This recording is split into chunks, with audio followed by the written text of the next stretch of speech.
Good afternoon, everybody. Welcome back. It's Kyle here at Active Management, ready to give you guys a bit of a tips and tricks video on how to organize and use your watch list here on TradingView. You could also get around to some of my videos on YouTube. You could type in my name, Kyle McPherson, and our videos will come up under his video section. And you can find me on Twitter, right? Or you can have Ponzi's talk with me on Twitter. Talk about markets, etc., etc. All right, so very good, very good. Now, want to specify this video on the watch list. I want to talk about some of the details and the benefits of the watch list. It's just very important, guys. It's just very important that you have a clean, organized watch list that makes sense, that allows you to understand and see the market from a bird's eye point of view. All right? It's just important. It's just important to be able to get to a good landscaped watch list so that you can see what's going on. So let's talk about what the watch list entails of and how we can organize it and move it around for our benefit. So the watch list comes up on the right side corner of the screen under the 4 or 5 dotted horizontal lines in the top right hand corner panel. Okay. All right. Opens up nice and crisp. Now you can also make this as big or as small as you need to fit whatever criteria or the space that you're using. Okay, you could drag this up, you could drag this down, right, and it'll unveil more detail, or drag it across. Okay, very important. All right, so first let's start off with understanding the beginning of the watch list detail. Okay, so at the top is like a subcategory that attached colored flags to allow you to illustrate the most specific asset classes. So for me specifically, I have ARK Invest in one and I have crypto in another. Right? That's really about it. Right? And then the rest of my watch list portfolios are what I describe as books, are just of different sectors or industries. Okay. I usually like to be specific in the sector or industry because that's usually which direction I'm going based upon whatever sentiment is going on in the market. So I used to have all my SPACs under acquisitions back when it was SPAC season, if you guys remember, special purpose acquisitions. There were tons of SPACs out there. Now, not so many. Right, so my SPAC book is now quiet. Right, some of these aren't even SPACs anymore. Right, so Open was a SPAC, Clover was a SPAC. Now trade publicly under their ticker. Acquisitions were important, but not so much anymore, right? So you have your cryptocurrency, which in cryptocurrency, I have just basically cryptos and crypto relates, right? Anything that's related to crypto that could be a stock, maybe not a currency, right? I put a lot of my those miner stocks, companies that mine cryptocurrency in crypto relate. But that's pretty much how I did cryptocurrency, right? And you have your main cryptos on top and anything crypto related on the bottom.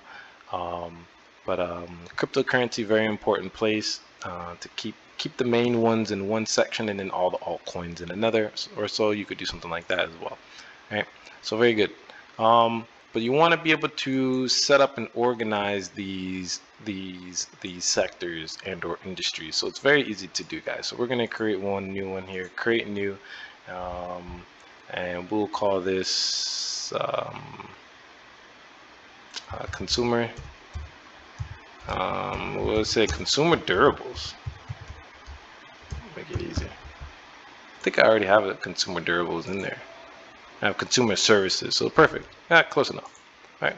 So consumer services and consumer durables.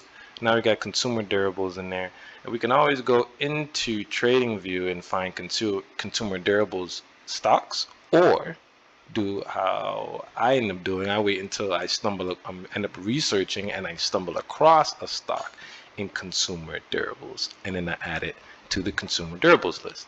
Right? Oopsie. All right. So that's exactly how you want to start to set up your watch lists and how you start to organize these watch lists. Let's get back over into into here. Okay, so consumer durables, right? So you just open it up, drop the tab under the plus sign here, open it up, and you can drop whatever stocks in consumer durables, just like that, right? It's relatively simple, right?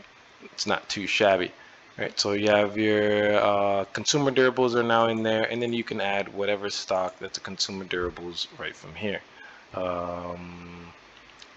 Let's say Kroger, okay, Kroger, the Kroger company. All right, so Kroger, right? And as you continue to go on, you'll get more details in there about different consumer durable goods companies, right? And you'll learn a little more about the sector or the industry as you go forward.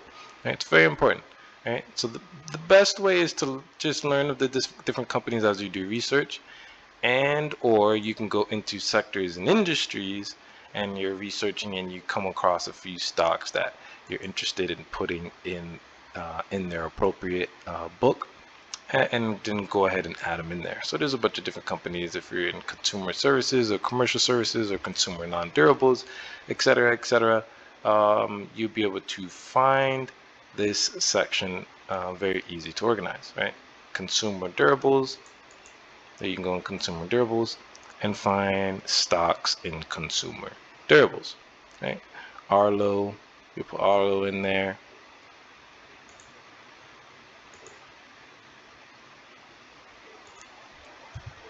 Okay, and you'll be able to build this up over time. Yeah, be patient, take it up, take your time. It'll take some time to start adding to all the sectors and industries, but if you start putting all the industries in there, and then when you come across a stock, you add them where they belong, and before you know it, you have stretched a bunch of different stretched sectors and industries under watch lists that you're most familiar with, right? So it'll take some time, build them up, should be good. Biotechnology, I have as a pretty dense book of a lot of bio and health technology companies. Genomics is in there as well as telemedicine. Right? Telemedicine became a more demanding health technology industry during the coronavirus. Right? So and as you continue to build your watch list and go forward, you even get to somewhere you don't have that much in there and you haven't really broken down any subcategories. That's normal. Right? How do you even get these subcategories in there? Right? You right click and it'll open up add a section. Then you'll be able to hit add a section and detail the name of that section. So aerospace and defense, we'll just say defense. And then we could put all the stocks related to defense below the line there, right? And then if you wanted to put aerospace, you'd put you make another subcategory, aerospace.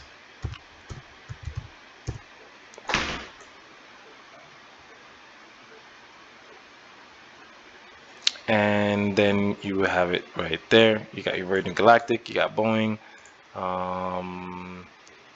These might not be on there, right? And then you can clean it up, tailor it up to the specifics that you're dealing with, making sure that the companies are specific to what they're being used for. KTOS, security and defense. So that's in defense. It's like Ruger, right? Smith & Wesson, very good. Right? And you'll be able to detail your aerospace and defense sector. And then you can continue on. Hotel, travel, and leisure I have broken down into hotels, airlines, and cruise lines, right? All in their separate categories. Just takes a little bit of time, or you could just pause this video and copy mine, and then you could build out your airlines, all the airline companies that I keep track of, cruise lines, all the cruise line companies that I keep track of, and hotels, right? Very simple, right? But it'll take some time if you're doing it over a weekend. This is a good thing to do on like a Sunday before the market opens, or you're working on something at night while the market's closed. Very good thing to work on this. And then you can go into financials. You can see bank stocks here. I have all major banks. Then I have any kind of rental companies, hire car, rental car payment companies, etc. And then finance payments, MasterCard, Amex, Visa, and then real estate investment trusts all throughout the rest of the bottom.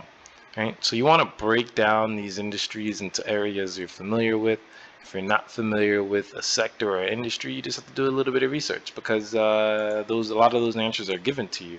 If you go to markets on TradingView and you go to stocks and you go down to sectors and industries, it'll give them all to you. Right? So you got all the sectors, all the way down: utilities, transportation, industrial services, finance, electronic technology, etc. And in industry, you have all the industries. Right? So you can label them by industry or label them by sector, depending how big or small they are, and continue to define and build a nice, rich watch list. Right? Right? So you have industrials. Industrials are a very important area as well. I have general industrials up at the top with Westlake Chemical and General Motors and PACCAR and Snap-on, all down today, right? And then majority of this book looks pretty red today. Industrial machinery all down today. Lithium manufacturing a little flat, a little down, and more flattish in 3D printing and manufacturing. This is a sector that is more technology leaned, right? This is definitely more of a technology lean in this company, in this industry, right? But more flat in here rather than what's going on in the actual value area, right? And down a little bit more, air freight and carriers. Air freight and carriers, you have UPS, XPO, FedEx, etc. JB Hunt. Looks like some of the leaders in this industry are more flat today, and JB Hunt's down a little bit, right? But it gives you a nice, good view of what's going on. Construction, most of construction's down. Railroads down. Forest products mostly down. Maritime tankers mostly flat, right? So this is a good representation of how organized and how much you can understand what's going on in the market by just having a very detailed and well put together watch list. You have pot stocks as a separate category in there. We could see majority of the pot stocks in here are flat today, right? Taylor is up 82 cents, right? And then any other specific details about what you're doing, like focus list. Maybe you have a focus list on the specific stocks that you're trading for that week, specific stocks that you're watching for that week. You probably have them in the focus list. So these are the stocks I'm focusing on this week. Very important. Your current portfolio as well. What current stocks are in the portfolio, allowing you to keep up with the current charts of what those stocks are doing very, very quickly without having to go in and search and look for these stocks, right? Retail consumer, another one, very good. Put a bunch of retail consumer stocks in there. Some of them home builders, and they might be in here twice. But you can have some stocks in more than one watch list at a time. That's pretty normal. Online auto sales from Lotz, TrueCar, Voom, CarMax, and Carvana. It's just important to keep it all organized. Right? Very good. Very good.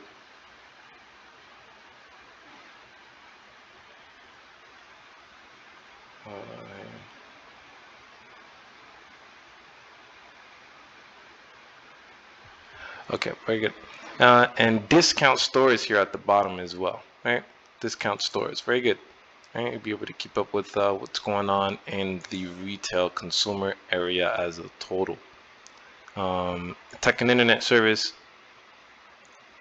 very interesting. Tech and internet service, social media, consumer apps, cloud space, social media, e-commerce. You can break them down into the exact industries that they are a part of, right?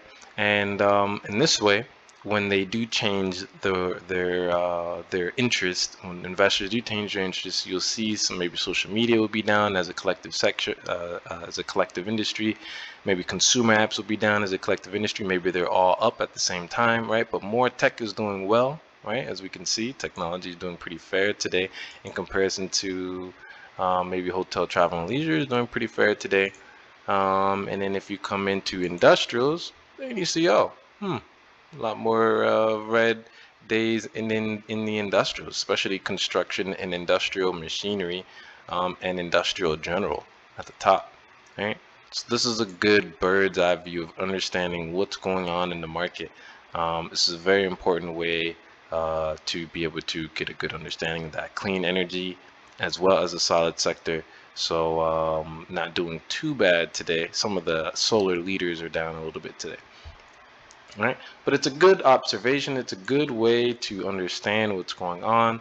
It's a very easy way to build it. You get some more details here in these three dotted lines under settings. You can change the last price, the change on the day, the change percentage of the day, or the volume traded on the day, and or if you're going to have extended hours details, you can also put that on the list as well. You could import and export a list or clear a list out of the same three dots in the far right hand corner, and or start adding to that list from the add symbol. Right? But organizing your watch list it's fairly simple, guys. It's very important to do. As an investor, you want to be organized to be able to get the information quickly and efficiently, especially like your current portfolio. If you have a current open portfolio and you're not able to get to seeing that portfolio quickly and efficiently, and being able to double check on some of the pricing on some of the stocks that you have, and or if they're following associated guidance that you set out for the stock. It's just a very efficient way of getting to that information and being able to move forward, right? So very good. Hope you like this quick 15-minute chat about your watch list and organizing it and how I've organized mine. You can put all your energy stocks in there. And as you go through your investing journey, right, you'll be able to add to these sectors, these industries, and these different places in the market so that you can keep up with what's going on. So if we have a look at technology, I have electronic vehicles, semiconductor manufacturers, right? We have a big semiconductor shortage, electronic equipment all the way throughout the bottom, right? And electric vehicles on top, right? So very good. And you can get to whatever specific industry that you're trying to get to quickly and efficiently. You can always widen this up so that you can have a better view, right? Very good. Very efficient, smooth way of getting to information. All right, and you can continue to build these out over time. Add new sectors and industries by just simply going into industries and finding new industries that you don't have in your portfolio or in your books, and creating a new one. Now you have broadcasting in here, and a lot of them they also describe how many stocks are in that industry. If you close out the watch list on the side, you can see stocks here on the far right and how many stocks are in those industries. So you can go to some of the bigger industries and kind of define them a little bit more. Like health technology is a really busy industry, over 427 stocks, right? And then you have technology services like data processing has 57 stocks, and utilities, electric utilities, with 85 stocks. So you got some organizing to do and understanding a bit more about what they have going on in those specific sectors or industries. Finance as well. Finance has leasing, conglomerates, yada yada yada. As you get a lot of stocks in there, you want to be able to differentiate which ones are which. Food and retail, food and distributors, etc., and the list goes on. Right? The list goes on. Right? So all you have to do is pick a few, start adding to them slowly over time, keeping up with Bloomberg, keeping up with what's going on around the world, and you'll slowly start adding to them. That's how I built up these.